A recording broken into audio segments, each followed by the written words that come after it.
Judul khotbah, 3 hal yang Tuhan inginkan mengenai hati kita. Seringkali kita berpikir bahwa doa kita belum dijawab karena kurang iman, kurang pelayanan, atau kurang pengorbanan. Tapi, tahukah saudara bahwa ada satu bagian yang Tuhan selalu lihat pertama kali, bukan persembahan kita, bukan pelayanan kita, bahkan bukan air mata kita. Tuhan pertama kali melihat hati kita. Dan malam ini kita akan belajar apa sebenarnya yang Tuhan rindukan dari hati kita. Ada 3 hal besar yang kalau kita izinkan Tuhan bentuk, hidup kita akan berubah total. Kita berdoa terlebih dahulu. Mari tundukkan kepala. Bapa di surga, dalam nama Tuhan Yesus, kami datang dengan hati yang haus akan firman-Mu. Kami tahu Engkau melihat hati kami lebih dalam daripada siapapun, dan Engkau tahu segala sesuatu yang tersembunyi. Kami mohon urapan Roh Kudus-Mu turun atas kami, supaya ketika firman diberitakan, hati kami terbuka, pikiran kami diperbaharui, dan hidup kami dipulihkan. Biarlah malam ini bukan hanya sekadar mendengar khotbah, tetapi sungguh-sungguh mengalami perjumpaan dengan Engkau. Dalam nama Yesus kami berdoa. Amin. Shalom saudaraku, kita akan membahas hal penting ini dan akan saya bagi menjadi 3 bagian. Kita bahas secara singkat dan sederhana saja ya. Baiklah, mari kita mulai dari poin yang pertama, hati yang murni. Firman Tuhan berkata dalam Mazmur 51 ayat 12, "Ciptakanlah di dalamku hati yang tahir, ya Allah, dan perbaharuilah batin dengan roh yang teguh." Daud, seorang raja besar, pemimpin yang dikagumi, jatuh ke dalam dosa yang memalukan. Tetapi doa pertobatannya tidak berbunyi, "Tuhan, kembalikan kerajaanku. Tuhan, pulihkan reputasiku." Yang dia minta pertama-tama adalah hati yang murni. Mengapa? Karena Daud tahu segala sesuatu yang tercemar di hati pada akhirnya akan mencemari seluruh hidupnya. Yesus juga berkata dalam Matius 5 ayat 8, "Berbahagialah orang yang suci hatinya, karena mereka akan melihat Allah." Saudara, ada kaitan langsung antara kemurnian hati dan kejernihan mata rohani kita. Jika hati kita keruh oleh dosa, iri hati, kepahitan, atau motivasi ganda, maka kita tidak bisa melihat Allah dengan jelas. Bukan karena Allah jauh, tetapi karena hati kita buram. Sama seperti kaca jendela yang penuh debu. Matahari tetap bersinar, tetapi cahaya tidak masuk dengan jernih. Kemurnian hati bukan berarti kita sempurna tanpa cacat, melainkan kita terus hidup dalam pertobatan. 1 Yohanes 1 ayat 9 berkata, "Jika kita mengaku dosa kita, maka Ia adalah setia dan adil, sehingga Ia akan mengampuni segala dosa kita dan menyucikan kita dari segala kejahatan." Artinya, hati yang murni bukan hati yang tidak pernah jatuh, tetapi hati yang mau cepat kembali kepada Tuhan. Saudara, banyak doa yang tidak menembus ke surga bukan karena Tuhan tidak mendengar, tetapi karena hati kita penuh kotoran yang tidak pernah kita bersihkan. Bayangkan hati kita seperti sebuah sumur. Air sumur itu bisa menjadi sumber kehidupan bagi keluarga kita. Tetapi jika sumur itu penuh sampah, airnya akan berbau dan meracuni siapapun yang meminumnya. Begitu juga hati kita. Jika tidak dijaga kemurniannya, maka apapun yang keluar dari hidup kita, perkataan, tindakan, bahkan pelayanan akan terkontaminasi.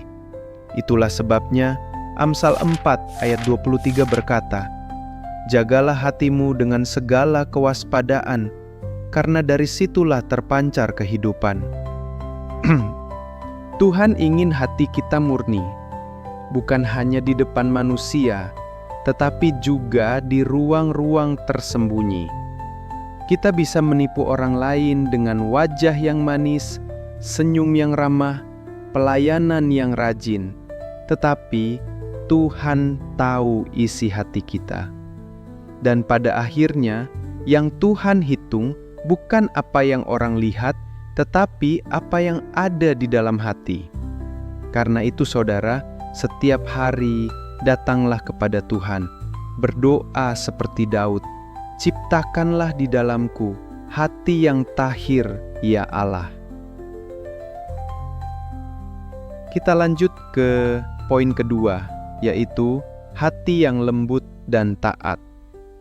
Dalam Yehezkiel 36 ayat 26, Tuhan berjanji, "Kamu akan kuberikan hati yang baru dan roh yang baru di dalam batinmu, dan aku akan menjauhkan dari tubuhmu hati yang keras, dan kuberikan kepadamu hati yang taat." Saudara, salah satu penyakit rohani yang paling berbahaya adalah hati yang mengeras, bukan karena tidak tahu kebenaran, tapi karena menolak untuk taat. Firman Tuhan dalam Ibrani 3 ayat 15 mengingatkan, "Pada hari ini, jika kamu mendengar suaranya, janganlah keraskan hatimu." Suara Tuhan itu halus, lembut, tidak memaksa. Tetapi hati yang keras akan selalu mencari alasan, selalu menunda, selalu merasa lebih pintar daripada Tuhan. Itulah sebabnya banyak orang Kristen tahu firman, hafal ayat, tetapi tidak pernah hidup dalam kemenangan karena hatinya keras. Hati yang lembut adalah hati yang cepat merespon suara Tuhan. Seperti Samuel kecil yang berkata, "Berfirmanlah Tuhan, sebab hamba-Mu ini mendengar." 1 Samuel 3 ayat 10. Hati yang lembut tidak berdebat, tidak menunda, tetapi langsung berkata, "Ya Tuhan, jadilah kehendak-Mu." Saudara, ketaatan bukan hanya tentang hal-hal besar. Justru seringkali Tuhan melatih kita dalam ketaatan kecil. Minta maaf meskipun kita merasa benar. Memberi meskipun kita sedang kekurangan. Berdoa meskipun kita sedang lelah. Amsal 3 ayat 5 dan 6 berkata, "Percayalah kepada Tuhan dengan segenap hatimu, dan janganlah bersandar kepada pengertianmu sendiri. Akuilah Dia dalam segala lakumu, maka Ia akan meluruskan jalanmu." Artinya, hati yang lembut adalah hati yang tidak mengandalkan logika manusia lebih dari pimpinan Roh Kudus. Tentu kita perlu akal sehat, tetapi jangan sampai akal sehat menjadi alasan untuk menolak suara Tuhan. Ingatlah bahwa hati yang keras membuat orang Israel tersesat 40 tahun di padang gurun. Mereka melihat mujizat, makan mana setiap hari, tetapi karena keras hati, mereka tidak masuk tanah perjanjian. Saudara, bisa jadi kita sudah bertahun-tahun beribadah, tetapi kalau hati tetap keras, kita akan berputar-putar dalam masalah yang sama, doa yang sama, tanpa terobosan. Tuhan ingin kita punya hati yang lembut, hati yang mudah ditegur, hati yang siap tunduk. Dan perlu saya tekankan, hati yang lembut bukan berarti lemah. Yesus berkata dalam Matius 5 ayat 5, "Berbahagialah orang yang lemah lembut, karena mereka akan memiliki bumi."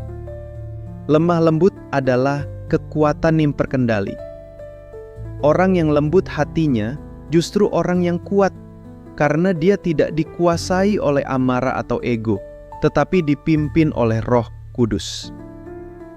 Saudara, jika hari ini ada suara Tuhan yang sedang berbicara kepada saudara, mungkin untuk mengampuni, mungkin untuk melepaskan sesuatu, mungkin untuk melayani, jangan keraskan hatimu. Katakan, "Tuhan, aku mau taat." Kita masuk ke poin yang terakhir, yaitu poin ketiga, hati yang mengasihi dan mengampuni. Tuhan Yesus ditanya, hukum manakah yang terutama? Dan ia menjawab dalam Matius 22 ayat 37, kasihilah Tuhan Allahmu dengan segenap hatimu dan dengan segenap jiwamu dan dengan segenap akal budimu. Dan hukum yang kedua yang sama dengan itu ialah kasihilah sesamamu manusia seperti dirimu sendiri. Saudara, pada akhirnya seluruh hukum dan nubuat bergantung pada kasih. Segala pelayanan, karunia, dan pengetahuan akan berakhir, tetapi kasih tidak akan pernah berkesudahan. Roma 5 ayat 5 berkata, kasih Allah telah dicurahkan di dalam hati kita oleh Roh Kudus. Jadi, kasih bukan sekadar perasaan manusiawi, melainkan kuasa ilahi yang ditanamkan Roh Kudus di dalam hati kita. Itulah sebabnya orang Kristen bisa mengampuni meskipun disakiti, bisa mengasihi meskipun dibenci, bisa tetap berbuat baik meskipun dibalas jahat.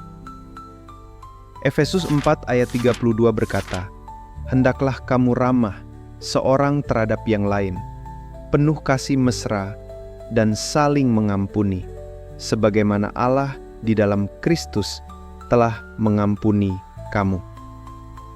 Saudara, dasar kita mengampuni bukan karena orang itu layak, tetapi karena kita sendiri sudah lebih dahulu diampuni. Jika kita menolak mengampuni, sebenarnya kita sedang lupa betapa besar pengampunan yang sudah kita terima. Mengampuni bukan berarti melupakan, bukan berarti membenarkan kejahatan orang, tetapi melepaskan diri kita dari belenggu kepahitan. Banyak orang sakit jasmani dan emosional bukan karena virus atau bakteri, tetapi karena hatinya penuh dendam. Akar pahit mencemari seluruh hidup. Tetapi ketika kita melepaskan pengampunan, damai sejahtera Kristus memerintah dalam hati kita. Seperti yang tertulis dalam Kolose 3 ayat 15. Saudara, dunia ini penuh kebencian, perselisihan, dan luka. Tetapi justru di tengah kegelapan inilah kasih Kristus harus terpancar dari kita. Yesus berkata dalam Yohanes 13 ayat 35, dengan demikian semua orang akan tahu bahwa kamu adalah murid-muridku, yaitu jikalau kamu saling mengasihi. Identitas murid Kristus bukan pada seberapa hebat kita berkhotbah, bukan pada seberapa keras kita berdoa, tetapi pada seberapa nyata kita mengasihi. Kalau ada orang yang sulit saudara ampuni, mulailah dengan berdoa, Tuhan, aku mau mengampuni, tolong hatiku. Ucapkan berkat atas orang itu, bahkan meskipun awalnya terasa pahit. Lama-kelamaan, Roh Kudus akan melunakkan hati kita, dan kasih Kristus akan mengalir. Sebagai kesimpulan, saudara yang dikasihi Tuhan, inilah 3 hal yang Tuhan inginkan dari hati kita. Hati yang murni, hati yang lembut dan taat, serta hati yang mengasihi dan mengampuni. Jika 3 hal ini ada di dalam hati kita, maka doa kita akan naik murni. Hidup kita akan dipimpin oleh Roh Kudus, dan kesaksian kita akan berbicara lebih keras daripada kata-kata. Setiap pagi, berdoalah sederhana saja. Tuhan, sucikan hatiku. Tuhan, lembutkan hatiku. Tuhan, penuhi hatiku dengan kasih-Mu. Jika doa ini menjadi nafas rohani kita setiap hari, saya percaya kita akan melihat perubahan besar, bukan hanya di hidup kita, tetapi juga di keluarga kita, gereja kita, bahkan kota kita. Amin. Terima kasih. Tuhan Yesus memberkati kita semua. Mari kita tundukkan kepala. Bapa yang penuh kasih, kami bersyukur untuk firman-Mu yang menyingkapkan isi hati kami. Kami datang dengan segala kelemahan, dengan hati yang sering tercemar, sering mengeras, bahkan sering penuh kebencian. Tetapi malam ini, kami menyerahkan hati kami ke dalam tangan-Mu. Sucikanlah hati kami dengan darah Yesus. Lembutkanlah hati kami supaya mudah taat, dan penuhilah hati kami dengan kasih yang tidak pernah berkesudahan. Biarlah mulai hari ini, hidup kami menjadi saluran berkat, sehingga nama-Mu dipermuliakan. Dalam nama Yesus Kristus kami berdoa. Amin. Salam damai sehari, Tuhan Yesus memberkati kita semua.